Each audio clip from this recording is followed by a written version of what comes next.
tienes suerte, porque hoy quiero compartir el mensaje más importante que te darán en toda tu vida. ¡Qué sabio es Piolín! ¿Cuánta razón tiene? El agua y la salud mental son lo más importante para nuestras vidas. Aunque ahora que lo pienso, le faltó decir respirar.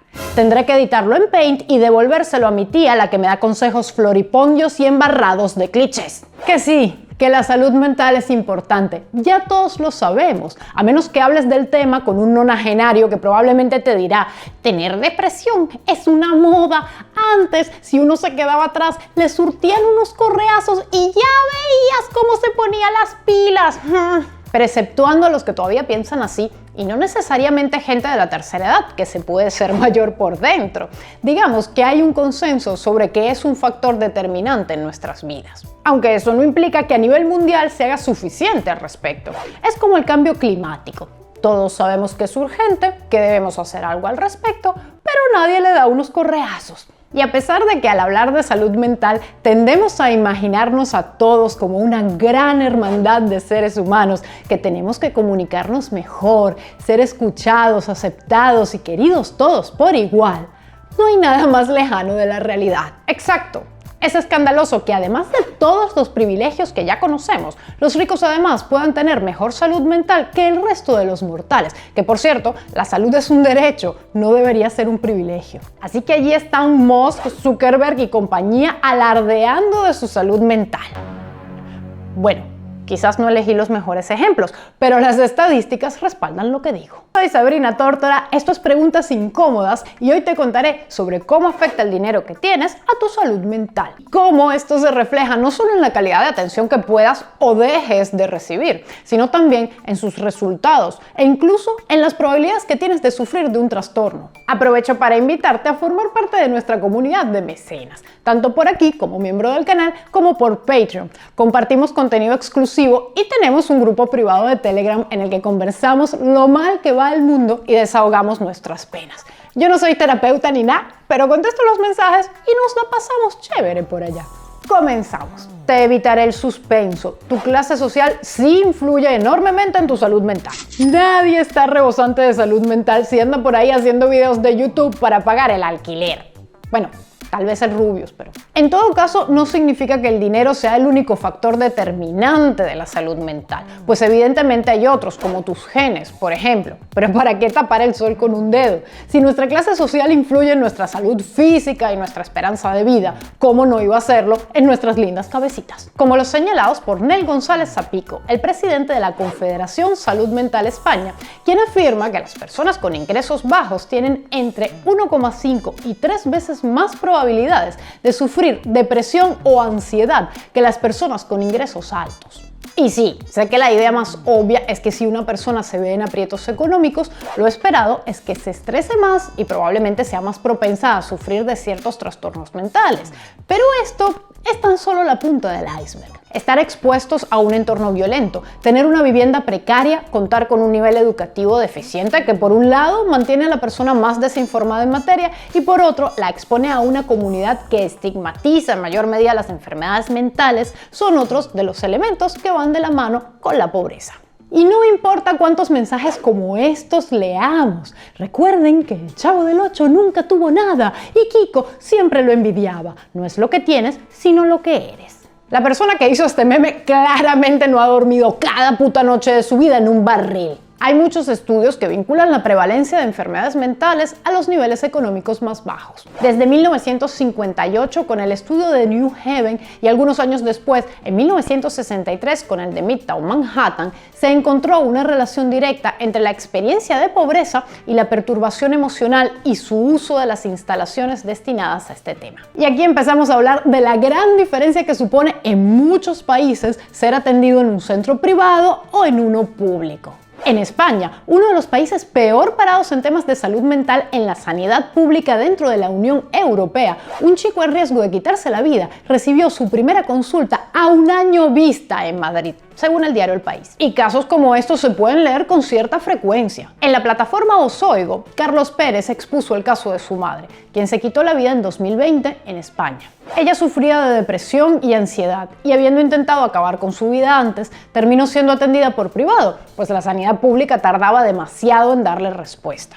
Tras el último intento, permaneció en un hospital público solo por 15 días, durante los cuales la mantuvieron sedada y no le prestaron ayuda psicológica. No se les ofreció una solución, ni siquiera un diagnóstico claro, simplemente la mandaron a su casa. Ahora ve tú y muéstrale a ese señor el meme del Chavo del Ocho. Y de hecho hay estudios para tirar al techo que confirman hallazgos similares a los que mencioné antes. En una publicación de la Universidad de Cambridge se cita la encuesta publicada por la Oficina de Encuestas y Censos de Población en 1995, en la que ahondaron en la prevalencia de los trastornos psiquiátricos, incluidos los trastornos neuróticos, las psicosis funcionales y la dependencia del alcohol y las drogas en las clases bajas. Encontraron que el desempleo era un factor determinante, pues casi cuadruplicó las probabilidades de dependencia de drogas, triplicó las probabilidades de sufrir fobias y psicosis funcionales, duplicó las probabilidades de sufrir un episodio depresivo, un trastorno de ansiedad generalizada y un trastorno obsesivo compulsivo. Y además, aumentó las probabilidades de un trastorno mixto de ansiedad y depresivo en más de 2/3. O sea, sí. Volvemos al hecho de que no tener dinero altera nuestra mente, pero no dejan de ser impactantes estos datos. Solo quiero acotar que en el caso de la esquizofrenia todavía se debate si la clase social influye en las probabilidades de padecerla. Pero no solo pertenecer a una clase social baja hace a la gente más propensa a sufrir de un trastorno mental, sino que influye en toda la cadena de la atención que recibirá. Esto en la calidad del servicio y de los tiempos de espera, como vimos antes con el caso de la señora española, pero también en casos menos graves, si se quiere, como el de esta mujer mexicana que, ojo, asumo está hablando de terapia pagada, aunque no me consta. Acompáñenme a maquillarme mientras les cuento cómo dejé de ir a terapia con una psicóloga porque un día lloró en medio de mi terapia y además criticó a mi mamá. El caso es que el día que yo dije, güey, me voy de aquí y no vuelvo, ay, creo que ni me maquillé con ustedes, solo les platiqué en lo que iba haciendo cosas. Pero el día que dije, me voy de aquí, fue por 3 cosas. La primera, dijo que yo no estaba deprimida porque me arreglaba y alguien deprimido no sale de su cama, no se arregla y no nada. Entonces, que yo solo quería atención. Luego insultó a mi mamá. Bueno, no la insultó, pero yo lo sentí como un insulto. Me dijo, por ejemplo, tu mamá no se arregla tanto, tu mamá ella puede que sí esté deprimida. O sea, a ella ni la atendía y la juzgó por su aspecto. Y por último, se puso a llorar, me puso una canción, se puso a llorar y ella era mamá, supongo que algo le movía ahí en el tema con sus hijos y se puso a llorar ella y me puso la canción de Los Caminos de la Vida. Ok. Obviemos por un momento el hecho de que se está maquillando y acompáñame al baño mientras te cuento qué me parece que está mal de su relato. Ajá. Primero, esta psicóloga no tiene ni puta idea de lo que es la depresión. Segundo, si la persona que se supone que te tiene que ayudar está sufriendo un colapso, mal vamos. Lo menos que puedes esperar de tu terapeuta es que esté menos loco que tú. Y si te parece que estoy diciendo algo políticamente incorrecto, yo puedo decirlo, porque yo he ido a terapia no una, sino 2 veces y mira lo bien que resultó. Y tercero, y quizás lo más importante, ¿qué tiene de malo que le haya puesto Los Caminos de la Vida del Binomio de Oro como parte de la terapia? En esto no estoy con la chica. La canción es más pegajosa que chicle debajo del pupitre. Si hasta me imagino a la psicóloga botella en mano en plena sesión. Los caminos de la vida no son como yo pensaba. Que no te esperabas que tuviera cultura de vallenato. Mira tú. En todo caso, como decía, hay otras etapas en la cadena de la atención que una persona recibe que cambian según la clase social. Por ejemplo, es más probable que una persona de clase social alta esté mejor informada y por tanto preparada para detectar que necesita ayuda psicológica o psiquiátrica, como comenté antes. Además, es más probable que su entorno la motive a buscar ayuda y, por supuesto, que la derive a un centro privado. Pero además, este estudio encontró que las personas de clase más baja que tienen esquizofrenia suelen ser atendidas con más edad que los de clases más altas que reciben la atención más jóvenes. Esto ocurre también con otros trastornos y en diferentes casos, no solo en la esquizofrenia, la detección temprana es importantísima. No solo para tratar la propia enfermedad, sino porque este tipo de pacientes suelen perder el contacto con la sociedad. Esto tiene un costo no solo social, sino también económico. El investigador Oleguer Plana Ripoll, profesor asociado del Departamento de Epidemiología de la Universidad de Aarhus, Dinamarca, publicó en la revista The Lancet Psychiatry, que las personas diagnosticadas con un trastorno mental trabajan 10,5 años menos en comparación con la población general. Este dato es devastador, porque nos confirma que estamos ante un círculo vicioso en el que la pobreza aumenta las probabilidades de sufrir un trastorno, y tener un trastorno aumenta la probabilidad de caer en pobreza o por lo menos ver disminuidas las propias capacidades económicas. Pero es suficiente de hablar de Estados Unidos y de Europa. ¿Qué hay de nuestra región? ¿Cómo está la cosa en cuanto a salud mental por allá? Hay un indicador que, si bien no es el único, ha servido como un termómetro para medir qué tan mal andan nuestras cabezas en todo el mundo por falta de atención profesional. Y según este, el latinoamericano reventó el termómetro y está delirando y convulsionando. Estoy hablando de la cantidad de psiquiatras por cada 100.000 habitantes, que según la OMS debería ser por lo menos de 10 por 100.000. La de Europa, según Eurostat, es de... gracias. 18 por cada 100.000, mientras que la de América Latina es de... Uy, qué suspenso. 1.4. Los países que salen mejor parados y gracias a los cuales la media no resultó más baja en nuestra región son Argentina con 21, Uruguay con 14 y Cuba con 9. El resto da miedo por los números que manejan. Y quizás esto no sea una sorpresa para nadie.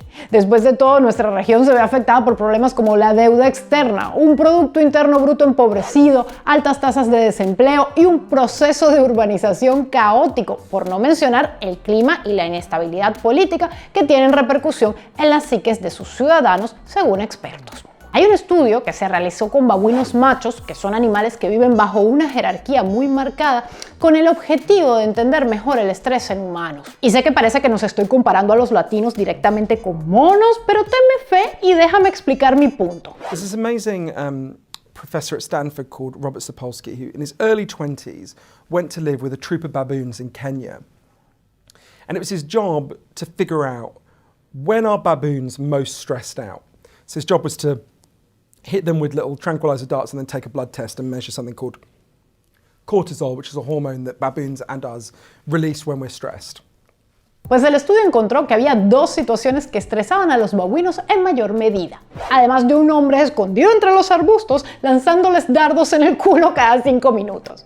La primera, cuando los babuinos tenían un estatus incierto dentro de su jerarquía, y la segunda, cuando se encontraban en el último escalón de la jerarquía. Y si en algo somos mundialmente famosos los latinos es en ser hospitalarios, comer sabroso y no saber si va a haber país mañana. Y a la situación de incertidumbre y pobreza se suma el panorama post-pandemia mundial, en el que los trastornos depresivos aumentaron un 27,6% y los de ansiedad un 25,6%, según un estudio publicado en la revista The Lancet. En México hay 3,68 psiquiatras por cada 100.000 habitantes, y además no están más o menos repartidos por todo el país, sino que más de la mitad se encuentran en tan solo 3 ciudades: Ciudad de México, Guadalajara y Monterrey. Resultado, solo el 20% de la población recibe asistencia. ¿Cuándo la recibe? Pues para que un paciente psiquiátrico llegue con un especialista pueden pasar de 1 a 5 años para depresión, para trastorno obsesivo compulsivo de 1 a 7 años, con esquizofrenia de 1 a 9 años y en un paciente transgénero pueden dejar pasar hasta 20 años, según el doctor Cruz Islas. Bueno, Tórtora, su cita es para el 15 de abril de 2030. Anótelo en una libreta para que no se le olvide. En 2030. ¿Y qué hago durante los 7 años que faltan, doctor? Pues puede tener buenos hábitos para la salud mental, como tomar agua y escuchar esta canción. Los caminos de la vida no son como yo pensaba, como los imaginaba, no son como yo creía. Ya. Y ya que te transporté nuevamente a Colombia, te cuento que en ese país hay un intento de suicidio cada 20 minutos y 2,5 psiquiatras por cada 100.000 habitantes. En Perú hay 3 y en Venezuela, mi país, ni siquiera encontré el dato. Solo que 6 de cada 10 personas manifestaron que su principal fuente de estrés son los problemas económicos. Pero esto no es una sorpresa para nadie, tratándose de un país en el que el 94,5% vive en pobreza. Y tú te preguntarás, ¿Qué pasa con esos millones de personas que no reciben la atención necesaria? Pues que cada quien se resguarda como puede, bien sea en la familia o en la religión. Pero hay casos en los que el remedio es peor que la enfermedad, algo así como tomar veneno para ratas para aliviar el dolor de cabeza. Hay investigaciones que encuentran en la familia una fuente principal de discriminación contra las personas con afecciones de salud mental en varios países de Latinoamérica. Mientras que la religión en la región, según un estudio de 2019, refuerza las siguientes falsas creencias entre la población. La mala salud mental es una afección espiritual y no médica, un castigo o forma de justicia divina.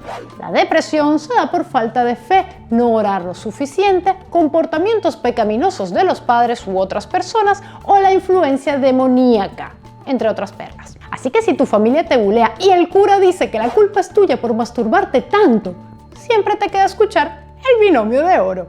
Los caminos de la vida no son como yo pensaba. Ok, ya paro, prometido. Pero esta canción te dará mucho en qué pensar, sobre todo esta noche, antes de ir a dormir. Muchas gracias a Pablo Pérez de Comedy Lab por su colaboración en la parte humorística de este video. Te dejamos su enlace en la descripción para que veas su web. Gracias por vernos, suscríbete y activa la campanita si no lo has hecho ya. Y quédate por más con este video que hicimos sobre el clasismo con un feat especial de Marta de Baile en Preguntas Incómodas. Chao.